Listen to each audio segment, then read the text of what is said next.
Michael, I know you want to respond to that, but I can't let Glenn contribute to the advertising. Well, I'll pile on then if that's okay. No, I also agree.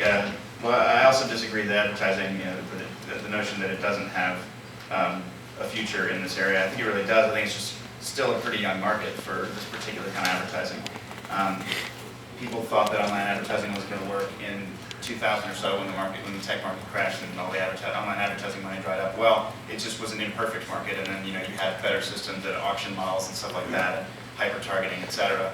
I think right now though, everybody's kind of trying to figure out how does non-search based advertising, how's that going to actually pay the bills? And it's hard because you don't have the same in the search environment. You know that somebody's looking for something. You have a really good idea of what they're looking for. They've just told you, right?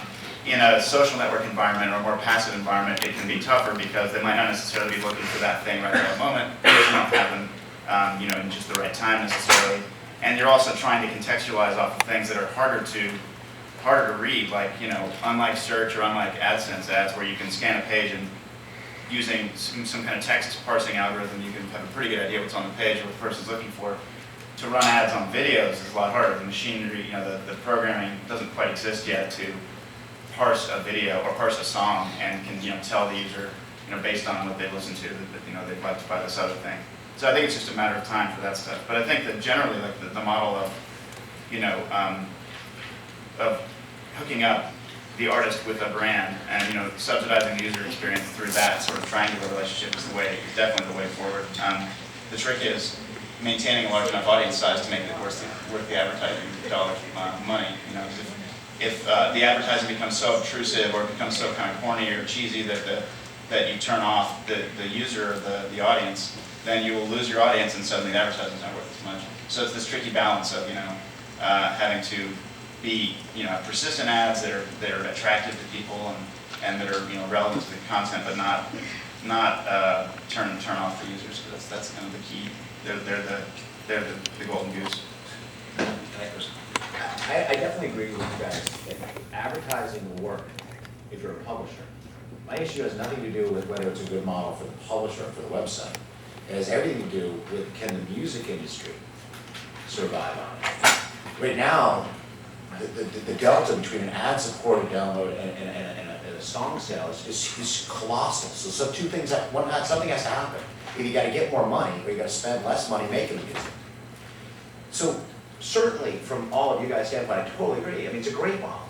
You got all this content, you sell it, and then you give the musician or the publisher, whoever it is, back what you can. You want to be fair. The question is, will that amount be enough? And I would argue it won't be. Not under the current economics. It can't be. And even if you add up all the online ad spend, it won't be enough. So you got to get more money or you got to spend less.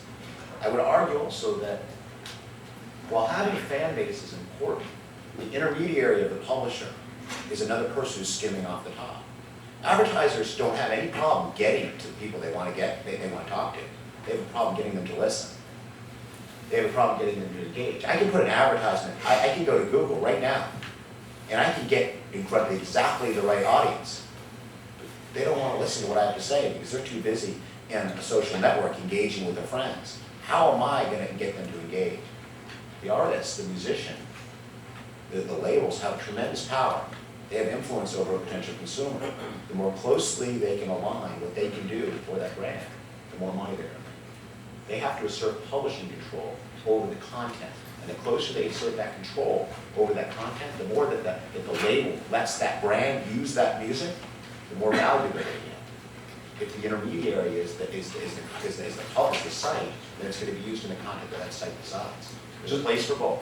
Just for clarification, when you said publisher, you're not referring to music publisher, No, I'm right? talking to the publisher of the site. A website, right? Yeah, that's all right. And it's not that I think the models are great, but I think you have to have a blended model. I worry about this not from, these guys are going to make $1 billion. And there's no Smartest thing you said all day? There's no doubt in my mind. They're going to make a lot of money. The question is, are they going to do the same, is what they do, the model they pursue, going to solve the music problems? And I would argue it won't. So that's a really good point. I mean, I'm glad you put a finer point on it, because I think I probably neglected to talk about that. I mean, one way that the intermediaries or the community sites can do that is if we align our incentives with our music partners, and in the following way, I mean, the way YouTube does it is, we won't run ads on a video unless we have a deal with, whoever owns the video, if we know who they are, if we know that they actually want the video up, if we know that they want to run ads on it. So we, as a default, we'll lose money on a per screen basis unless we have a partnership in place, right? We won't be running ads in that video. So I mean, that's one thing you can do, is to say that, if there's no upside for, if the video comes down, obviously there's no upside for anybody. If it stays up without an ad, there's no upside for anybody either. But if we won't take any money unless we have a partnership in place, then we're trying to align our incentives. So it's the business model has to work for both of us, or not at all. That's one way. There's a couple of theories in this. One theory is, you license your content to everybody, and you're making a bigger boat, you're getting more money in the aggregate. But I mean, it is a big issue that we're trying to deal with right now. I mean, we've been partnered with BMI, ASCAP, and CSAC since day one. And we said, if there's a fair royalty to be paid, a fair royalty where everybody can make money, let's do it. And that's the publisher's mentality. They will license almost anybody. If you go to them and you say, I want to pay royalties, they'll work with you. And if you have to do a custom, they've never done a linking service, a search engine. They never licensed a search engine. And said, well, we have to think through this and figure this out. Okay, well, let's do it. And so that's two different mentalities. Taking a small piece of a larger pie, or taking a big, huge piece. It's being figured out as we speak with a couple of key people.